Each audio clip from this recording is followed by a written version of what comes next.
फिर Abhyuday education academy में आप सभी का स्वागत करता हूँ। आज आईटी की जिस ट्रेड के बारे में मैं आपको बताऊंगा, उस ट्रेड का जो मार्केट है, जॉब अपॉर्चुनिटी है या उसमें बिजनेस का जो स्कोप है, वो आज से 30 साल पहले भी था और आज से 30 साल बाद भी रहेगा। ये एक ऐसी ट्रेड है जिसकी फील्ड कभी भी खत्म नहीं होगी और जिसमें आपको हमेशा जॉब की अपॉर्चुनिटी और बिजनेस की अपॉर्चुनिटी मिलती रहेगी। तो दोस्तों, ये है आईटीआई की ड्राफ्टमैन सिविल ट्रेड, जिसके बारे में मैं आपके साथ आज चर्चा करूंगा, आपको उसके बारे में बताऊंगा।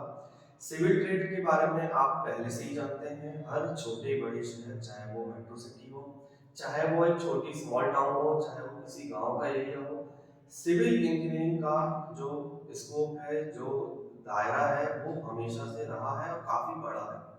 ये पहले भी था और आज भी है, ये कभी भी खत्म नहीं होने वाला। तो आईटीआई की जो ड्राफ्टमैन सिविल ट्रेड है, जो बच्चे 10वीं पास हैं उनके लिए बहुत अच्छा ऑप्शन है, करियर ऑप्शन बहुत अच्छा है, इसमें फ्यूचर बहुत अच्छा है। अगर आप चाहते हैं कि नहीं, हम एक अच्छा फ्यूचर बनाना चाहते हैं, एक अच्छी जगह जॉब करना चाहते हैं, तो ड्राफ्टमैन सिविल ट्रेड का कोर्स जो है वो आपके लिए एक मील का पत्थर साबित हो सकता है। अगर आपका इसमें इंटरेस्ट है तो आप बेशक ड्राफ्टमैन सिविल ट्रेड की तरफ जाएं, उसमें एडमिशन लें और अपना फ्यूचर बनाएं। तो चलिए शुरू करते हैं आज का ये वीडियो आईटीआई की ड्राफ्टमैन सिविल ट्रेड के बारे में। तो सबसे पहले दोस्तों हम ये जान लेते हैं कि आप आईटीआई की जो ड्राफ्टमैन सिविल ट्रेड है, इसमें सीखेंगे क्या। तो मैं आपको बता देता हूँ कि आईटीआई की जो ड्राफ्टमैन सिविल ट्रेड है, इसमें बेसिकली आपको ये सिखाया जाता है कि अगर कोई जमीन है, कोई एरिया है, तो उसका फ्लोर प्लान कैसे बनेगा, उसका बिल्डिंग प्लान कैसे बनेगा, उसका 2D डायग्राम कैसे बनेगा, उसका 3D डायग्राम कैसे बनेगा, कैसे उसमें कंस्ट्रक्शन करना है, जो रॉड्स यूज होने वाली हैं, आयरन रॉड्स, वो कितने एमएम की होगी, 8 एमएम की होगी, 10 एमएम की होगी, 16, 12, जितनी भी टाइप की आती हैं, उसे किस फॉर्मेशन में जोड़ना है, कितने गहरे गड्ढे खोदना है, उसका बेस कैसे रहेगा बिल्डिंग का, उसका लेआउट कैसे करेगा, उसका प्लान कैसे तैयार होगा, अगर वो तिरछा है तो उसमें आपको कैसे मैनेज करना है, उसकी डिजाइनिंग आपकी होगी। ये सारी चीजें, बिल्डिंग मटेरियल कौन सा यूज करना है, कौन सा बेहतर मटेरियल होता है, किस रेशो में मिलाने पर वो बहुत मजबूत होगा, डिजाइनिंग कैसे होगी, उसका फ्रंट एलिवेशन कितना होगा, कैसे होगा, ये सारी चीजें आपको आईटीआई की ड्राफ्टमैन जो सिविल ट्रेड होती है, इसमें आपको बताया जाता है। ये एक बहुत बड़ा एरिया है, इसमें अलग अलग चीजें होती हैं। कुछ लोग केवल आपका कॉस्टिंग का काम करते हैं, कुछ लोग आपका ठेकेदारी का काम करते हैं, कुछ लोग बिल्डिंग मटेरियल से रिलेटेड काम करते हैं। तो इसमें स्कोप बहुत ज्यादा है। अगर आप आईटी का सिविल ट्रेड करते हैं तो आप इसमें ये सारी चीजें पढ़ेंगे और सीखेंगे। तो इससे आपको ये तो समझ में आ गया होगा कि आप आईटी की जो ड्राफ्टमैन सिविल ट्रेड है उसमें आपको क्या पढ़ने को मिलेगा। अब हम बात कर लेते हैं कि अगर आप इस ट्रेड में इंटरेस्टेड हैं और अगर आप एडमिशन लेना चाहते हैं तो आपको इसके लिए क्या करना पड़ेगा। अगर आप 10वीं पास हैं और आपने 10th में गणित और विज्ञान का विषय आपने लिया हुआ है, तो आप इसमें एडमिशन ले सकते हैं। एनसीवीटी और डीजीटी हर वर्ष जून से लेकर अगस्त सितंबर तक के मध्य में एडमिशन की प्रोसेस ओपन करता है। अगर आपको आईटीआई की ड्राफ्टमैन जो सिविल ट्रेड है उसमें अगर एडमिशन लेना है तो हर राज्य में अलग अलग प्रोसेस है। कुछ राज्यों में ऑनलाइन है, कुछ राज्यों में मेरिट के बेस पे होती है और कुछ राज्यों में इसके एंट्रेंस एग्जाम होते हैं। तो अगर आप आईटीआई की ड्राफ्टमैन सिविल ट्रेड में एडमिशन लेना चाहते हैं तो आपको इसके लिए ऑनलाइन अप्लाई करना होगा। अगर वहाँ पर मेरिट बेस पे है तो आप 10वीं के जो आपके अंक हैं 70%, 80%, इसके आधार पर आपका मेरिट के आधार पर सूची निकलती है और उसमें आपको एडमिशन मिलता है। अगर वहाँ पर एंट्रेंस एग्जाम होता है तो एंट्रेंस एग्जाम के बेस पे आपको एडमिशन दिया जाता है। इसके बाद आपको चॉइस फिलिंग करनी होती है। अगर आप गवर्नमेंट आईटीआई में एडमिशन लेना चाहते हैं तो आप गवर्नमेंट आईटीआई की चॉइस फिलिंग करें और अगर आप प्राइवेट आईटीआई में एडमिशन लेना चाहते हैं तो आप उसकी भी चॉइस फिलिंग कर सकते हैं। जैसे चयन सूची होगी उसके आधार पर आपको उस पर्टिकुलर कॉलेज में एडमिशन मिल जाएगा। बहुत इजी प्रोसेस होती है, कोई लेंथी प्रोसेस नहीं होती। आपको केवल ऑनलाइन अप्लाई करना होता है या आपको एंट्रेंस एग्जाम देना होता है। तो ये तो हो गई एडमिशन की प्रक्रिया और जो बेसिक क्वालिफिकेशन जरूरत होती है आईटीआई में एडमिशन लेने की, ये सभी ट्रेडों के लिए सेम होती है। अगर आप जिस ट्रेड में एडमिशन लेना चाहते हैं आप एंट्रेंस एग्जाम दें या मेरिट के आधार पर आप केवल कॉलेज की चॉइस फिलिंग कर सकते हैं। अब हम बात करते हैं कि जब आप एडमिशन ले लेंगे आईटीआई की ड्राफ्टमैन सिविल ट्रेड में, तो उसके बाद आप कौन कौन से सब्जेक्ट पढ़ेंगे या इसका सिलेबस क्या क्या होगा। तो उसके बारे में मैं आपको बता देता हूँ कि सब इसमें टोटल आपके 5 सब्जेक्ट होते हैं। ये 2 वर्षीय पाठ्यक्रम है, तो हर वर्ष जो ईयरली बेस पे है पैटर्न पे पेपर होते हैं, हर वर्ष आपके पेपर होंगे, 2 साल में 2 बार पेपर होंगे। अगर किसी पेपर में आपको बैक आता है तो 6 महीने बाद आपके दोबारा पेपर इसमें होते हैं। अब हम बात कर लेते हैं कि सब्जेक्ट आपको कौन कौन से पढ़ने होंगे। तो इसमें जो नंबर ऑफ सब्जेक्ट होते हैं वो होते हैं 5। हम एक के बाद एक इनको डिस्कस करते हैं। तो सबसे पहले जो आपका सब्जेक्ट होता है वो होता है आपका ट्रेड थ्योरी। ट्रेड थ्योरी का ये मतलब है कि आईटीआई की जो सिविल ट्रेड है उससे रिलेटेड थ्योरी। थ्योरी में आप ये पढ़ेंगे कि सिविल ट्रेड में एक्चुअली में होता क्या है, फ्लोर प्लान क्या होता है, लेआउट क्या होता है, बिल्डिंग प्लान क्या होता है, डायमेंशंस क्या क्या होते हैं, कैसे उन्हें बनाया जाता है, कैसे डिज़ाइन किया जाता है। इससे रिलेटेड सारी की सारी थ्योरी आपको ट्रेड थ्योरी सब्जेक्ट में पढ़ाई जाती है। ट्रेड थ्योरी में एक चीज़ और आपको पढ़ाई जाती है कि लेआउट आप डालेंगे कैसे, डायमेंशन कैसे कैलकुलेट करेंगे, अगर थोड़ा तिरछा प्लॉट है या रेंच है प्लॉट में तो आप उसको कैसे मैनेज करेंगे, बिल्डिंग मटेरियल में जो चीज़ें यूज़ होती है वो कैसे बनती हैं, कैसे उनका उपयोग किया जाता है, ये सारी चीज़ की थ्योरी आप क्या में पढ़ेंगे ट्रेड थ्योरी सब्जेक्ट में। दूसरा जो सब्जेक्ट होता है वो होता है आपका ट्रेड प्रैक्टिकल। जैसा कि आप सभी जानते हैं कि आईटीआई जो है वो स्किल डेवलपमेंट का कोर्स है, तो प्रैक्टिकल बहुत ज़्यादा इंपॉर्टेंट होता है। नंबर ऑफ जो आवर्स होते हैं पढ़ाने के वो प्रैक्टिकल के ही ज़्यादा होते हैं। तो ट्रेड प्रैक्टिकल में जो पार्ट आप थ्योरी में पढ़ते हैं, रिटर्न में लिखते हैं या पढ़ते हैं, उन सभी चीज़ का प्रैक्टिकल आपको ट्रेड प्रैक्टिकल में कराया जाता है, प्रैक्टिकल करके कराया जाता है। अगर हम बात करते हैं लेआउट डालने की किसी एरिया की, तो उसे कैसे डालेंगे, कैसे मेजरमेंट करेंगे, ये सारी चीज़ें आपको प्रैक्टिकल करके दिखाई जाती हैं।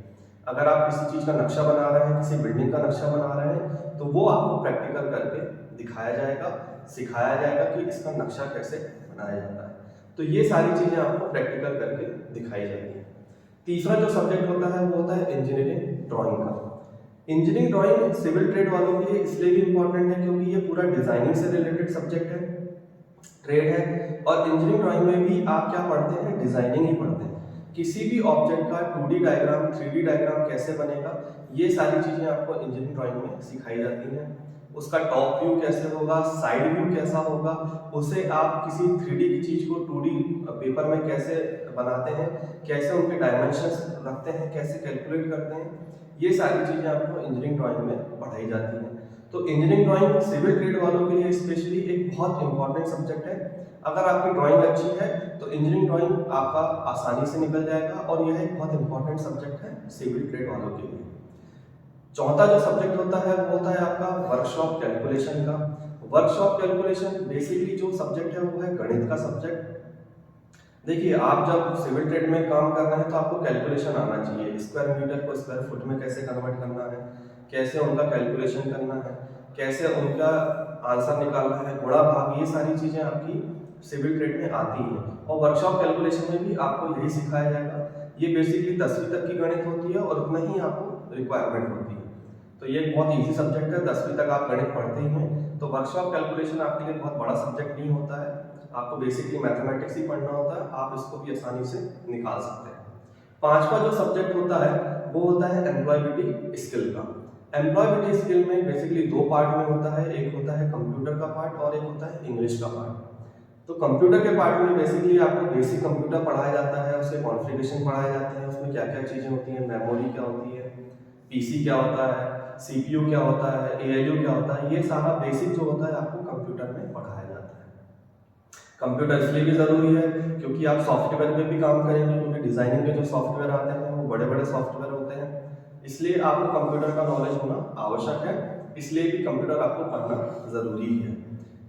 इंग्लिश की अगर हम बात करें तो इसमें बेसिक ग्रामर होती है, नाउन प्रोनाउन, प्रोनाउंसिएशन कैसे होता है, ये सारी पर्सनालिटी डेवलपमेंट से रिलेटेड चीज़ें, ये सारी चीज़ें आपकी किस में होती हैं, एम्प्लॉयबिलिटी स्किल में। अब हम बात करते हैं कि इनके पेपर कैसे होंगे। तो देखिए, 3 पेपर जो आपके होते हैं, ट्रेड थ्योरी, वर्कशॉप कैलकुलेशन और एम्प्लॉयबिलिटी स्किल। ये 3 पेपर आपके होते हैं ऑनलाइन, जो एनसीबीटी ऑर्गेनाइज करती है, सीबीटी एग्जाम हम इनको बोलते हैं।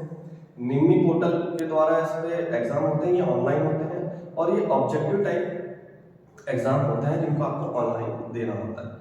बाकी के जो दो सब्जेक्ट होते हैं आपके ट्रेड थ्योरी और इंजीनियरिंग ड्राइंग का सब्जेक्ट, ये होता है ऑफलाइन, और ये स्टेट डायरेक्टरेट आपका जो होता है किसी भी राज्य का, वो ऑर्गेनाइज इसको करता है। ये ऑफलाइन पेपर होते हैं आपके। ऐसे ये 5 सब्जेक्ट जब आप पास कर लेते हैं तो आपको एनसीवीटी के द्वारा ITI ड्राफ्टमैन सिविल ट्रेड का डिप्लोमा दिया जाता है। अब सबसे बड़ी बात कि अगर आप इस ट्रेड को करते हैं तो आपका यही उद्देश्य है कि या तो मुझे जॉब करना है, या तो बिजनेस करना है, या मुझे इसमें अपना करियर बनाना है। तो अब हम बात कर लेते हैं कि जॉब और बिजनेस में आप कैसे इसके लिए अप्लाई कर सकते हैं और क्या क्या आपके पास अपॉर्चुनिटी है। तो पहले हम बात कर लेते हैं जॉब की। तो देखिए, सिविल ट्रेड हमेशा से एवरग्रीन ट्रेड रही है, इसका मार्केट बहुत बड़ा है, जॉब्स की बिल्कुल भी कमी नहीं है। अगर हम बात करें गवर्नमेंट सेक्टर की, तो हर डिपार्टमेंट में, चाहे आपका PHU हो, चाहे आपका महारत्न कंपनियां हो जैसे BHEL है या रेलवे है, जितनी भी बड़ी बड़ी गवर्नमेंट की कंपनियां हैं, सारी जगह आपको सिविल ट्रेड की ज़रूरत होती है, इंजीनियर की ज़रूरत होती है। अगर उनकी वैकेंसी निकलती है तो आप डायरेक्टली वहाँ के लिए अप्लाई कर सकते हैं।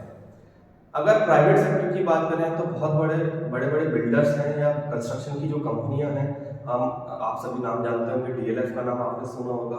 ये one of the most reputed company है कंस्ट्रक्शन के एरिया में। इन्हें सिविल इंजीनियर की ज़रूरत पड़ती है। जो रोड के कंस्ट्रक्शन करते हैं वहाँ पर सिविल इंजीनियर की ज़रूरत पड़ती है। तो ये सारी जो प्राइवेट सेक्टर की कंपनियां हैं, यहाँ पर भी सिविल ट्रेड वालों की ज़रूरत पड़ती है। तो आपको कुछ नहीं करना है, आप ऑनलाइन सर्च करें, इन कंपनी की वेबसाइट पर जाएं, वहाँ पर देखें अगर कोई जॉब ओपनिंग्स है तो वहाँ पर आप अप्लाई करें। गवर्नमेंट जॉब के लिए आप अप्लाई कर रहे हैं तो वहाँ पर आपको पता है कि नोटिफिकेशन निकलते हैं, आप रेगुलरली अपडेट रहें, और जैसे ही उनकी जॉब्स निकलती हैं तो आप वहाँ के लिए अप्लाई कर सकते हैं। ITI के क्षेत्र में अगर हम बात करें तो ITI TO की वैकेंसी भी निकलती है। अगर आपने सिविल का डिप्लोमा किया तो आप उसके लिए भी एलिजिबल हैं TO के लिए, तो आप TO के लिए भी अप्लाई कर सकते हैं। अगर अब हम बात करते हैं कि अगर आपको इन केस जॉब नहीं मिलती है और आप स्वयं का बिजनेस भी शुरू करना चाहते हैं, तो इसमें भी आपके पास अपार संभावनाएं हैं। आप बहुत छोटे बजट से अपना सिविल का जो काम है वो शुरू कर सकते हैं। आप डिज़ाइनिंग के क्षेत्र में जा सकते हैं, आप एलिवेशन के क्षेत्र में जा सकते हैं। बहुत अच्छे अच्छे जो सॉफ्टवेयर आते हैं जो डिज़ाइनिंग करते हैं, लेआउट डिज़ाइन करते हैं, प्लान डिज़ाइन करते हैं किसी भी बिल्डिंग का या किसी एरिया का, आप उस क्षेत्र में भी जा सकते हैं। आप कॉन्ट्रैक्टर भी बन सकते हैं, आप रोड के कॉन्ट्रैक्ट ले सकते हैं, आप किसी बिल्डिंग का कॉन्ट्रैक्ट ले सकते हैं, आप बिल्डिंग सप्लायर का भी काम कर सकते हैं, क्योंकि आपको नॉलेज होगा कि मटेरियल कैसे लगता है, क्या यूज़ होता है, कौन सा मटेरियल बेहतर है। तो बिजनेस के क्षेत्र में भी इसमें बहुत अपार संभावना है। ऐसा नहीं है आप बहुत छोटे बजट से अपने लैपटॉप लेके या अपना डेस्कटॉप लेके भी इस काम को शुरू कर सकते हैं। और ऐसा नहीं है कि इसमें पैसा नहीं है या आप इसमें करियर नहीं बना सकते। ये एक ऐसी ट्रेड है जिसकी ज़रूरत हमेशा रहेगी, और कंस्ट्रक्शन का एरिया एक ऐसा एरिया है, ऐसा सेक्टर है जिसमें कभी भी डाउनफॉल नहीं आता। चाहे कितना ही कुछ हो जाए, कंस्ट्रक्शन रेगुलरली चलते हैं, हर शहर बढ़ रहा है तो कंस्ट्रक्शन होगा ही। तो अगर छात्र 10वीं के बाद इस क्षेत्र में थोड़े बहुत भी इंटरेस्टेड हैं तो ITI का जो ड्राफ्टमैन सिविल ट्रेड है ये एक बहुत अच्छी करियर ऑप्शन साबित हो सकता है। अगर आपको डिज़ाइनिंग में इंटरेस्ट है, आपको किसी चीज़ को डिज़ाइन करने में इंटरेस्ट है, बिल्डिंग बनाने में इंटरेस्ट है, तो ITI की जो सिविल ट्रेड है छात्रों के लिए बहुत अच्छा ऑप्शन है। आप इसमें बेशक जाएं, इसके साथ जाएं, आपको एक अच्छा फ्यूचर इसमें मिलेगा। तो आज का वीडियो मैं यहीं समाप्त करता हूँ। इस वीडियो को लाइक, सब्सक्राइब और शेयर करना ना भूलें, और भी लोगों के साथ शेयर करें ताकि इन्फॉर्मेशन दूसरों तक भी पहुँच पाए। बहुत बहुत धन्यवाद।